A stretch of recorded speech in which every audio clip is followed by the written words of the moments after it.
भयंकर गर्मी का दिन। सूरज आग उगल रहा है। आंगन में एक नीम का पेड़ है जिसके नीचे चारपाई बिछी है। रूपेश पहले से ही चारपाई पर लेटा हाथ वाले पंखे से हवा झल रहा है। रामफल खेत से बुरी तरह थका हुआ पसीने से लथपथाता है।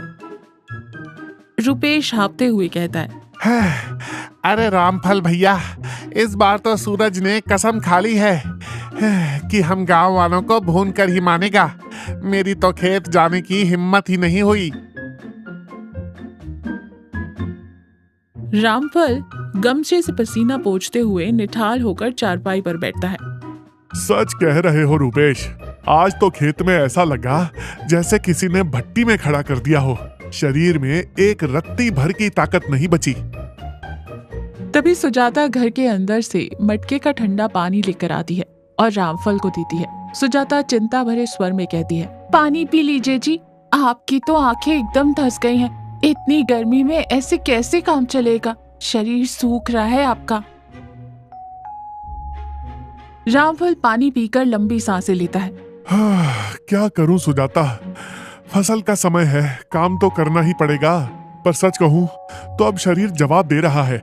रूपेश मुंह बनाते हुए कहता है, भाभी जी, कुछ जादू टोना आता हो तो करो, वरना हम दोनों भाई तो इस गर्मी में पिघल कर मोमबत्ती बन जाएंगे। सुजाता मुस्कुराती है, लेकिन रामफल की थकान देखकर उसकी आंखों में गहरी चिंता और स्नेह झलक आता है। वो मन ही मन कुछ ठान लेती है। सुबह का समय। रामफल खेत जाने के लिए अपना साफा बांध रहा है। सुजाता एक बड़े से पीतल के ग्लास में कुछ लेकर आती है। सुजाता प्यार से ग्लास आगे बढ़ाते हुए कहती है, सुनिए, आज खाली पेट खेत मत जाइएगा, ये पी कर जाइए। ये क्या है? रोज तो तुम छाछ या नींबू पानी देती हो, आज ये गाढ़ा गाढ़ा क्या बना दिया? सुजाता मुस्कुराते हुए कहती है, ये मेरी तरफ से आपका एनर्जी बूस्टर मिल्क शेक है, पी कर देखिए फिर बताइएगा। रामफल एक घूंट पीता है। उसकी आंखों में चमक उठती है। वो बिना रुके पूरा ग्लास गटक जाता है। अरे वाह सुजाता, ये तो एकदम अमृत जैसा है। पेट में जाते ही जैसे बर्फ की सिल्ली रख दी हो और शरीर में जैसे किसी ने नई जान फूंक दी हो। क्या मिलाया है इसमें? सुजाता हंसते हुए कहती है, ये राज तो राज ही रहेगा। अब जाइए, खेत में काम कीजिए और देखिए कैसे दिन भर थकान नहीं होती। कड़कती धूप है। रूपेश एक पेड़ के नीचे बैठा पसीने से तरबतर है। वहीं दूसरी तरफ रामफल बहुत ही फुर्ती से फावड़ा चला रहा है। उसके चेहरे पर कोई थकान नहीं। रूपेश हैरानी से रामफल को देखते हुए कहता है, अरे भैया, आज तुमने कौन सी चक्की का आटा खा लिया है? यहाँ मेरी गर्मी से जान निकल रही है और तुम ऐसे काम कर रहे हो जैसे शरीर में मोटर लगी हो। रामफल हंसते हुए काम रोके बिना ही कहता है, अरे रूपेश, ये सब तुम्हारी भाभी के एनर्जी बूस्टर मिल्क शेक का कमाल है। सुबह सुबह ऐसा जादुई शरबत पिलाया कि लगता है सूरज की गर्मी भी अब मुझे ठंडी लग रही है। रूपेश आंखें फाड़ कर कहता है, मिल्क शेक, वो भी जादुई? रामफल भैया, तुम अकेले अकेले मजे ले रहे हो। रुक जाओ, आज मैं भी प्रिया को बोलकर ऐसा ही शेक बनवाता हूँ। रूपेश अपनी पत्नी प्रिया के पीछे घूम रहा है। अरे प्रिया, तुम्हें कुछ पता भी है?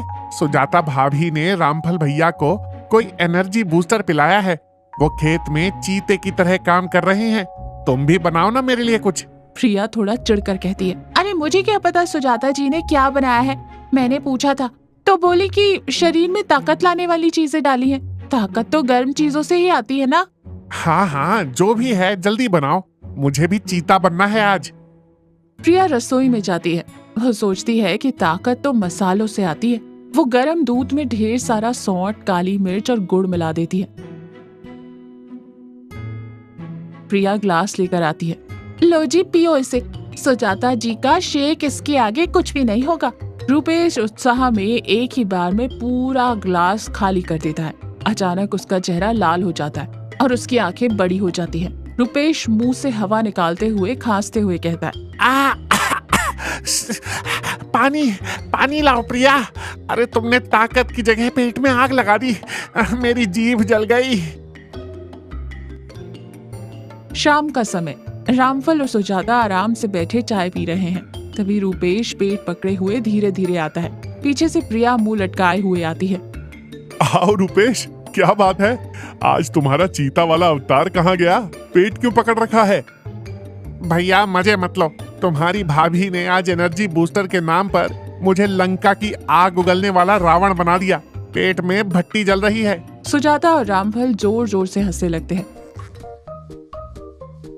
प्रिया शर्मिंदा होकर सुजाता के पास बैठ जाती है। सुजाता बहन, माफ करना, मैंने सोचा कि रामफल भैया को ताकत मिली है तो पक्का कोई गरम मसालों वाली चीज होगी, तो मैंने रूपेश जी को काली मिर्च और सॉल्ट का दूध पिला दिया। सुजाता की हंसी रुकती है। वो बहुत प्यार और अपनेपन से प्रिया का हाथ पकड़ लेती है और कहती है, गर्मी में शरीर को गर्मी नहीं, ठंडक और प्यार की जरूरत होती है। जब मैंने देखा कि तुम्हारे रामफल भैया खेत से आते हैं और उनका शरीर पसीने और थकान से टूट जाता है तो मुझे बहुत तकलीफ हुई। मैंने कोई जादू नहीं किया, तो फिर क्या था उस एनर्जी बूस्टर में? सुजाता मुस्कुराते हुए कहती है, बेहद ही सादी चीजें। रात को थोड़े से बादाम, सौंफ और गोंद कतीरा पानी में भिगो दिया और सुबह उन्हें पीसकर ठंडे दूध में मिला दिया। थोड़ा सा मिश्री और गुलाब की पंखुड़ियां डाल दी।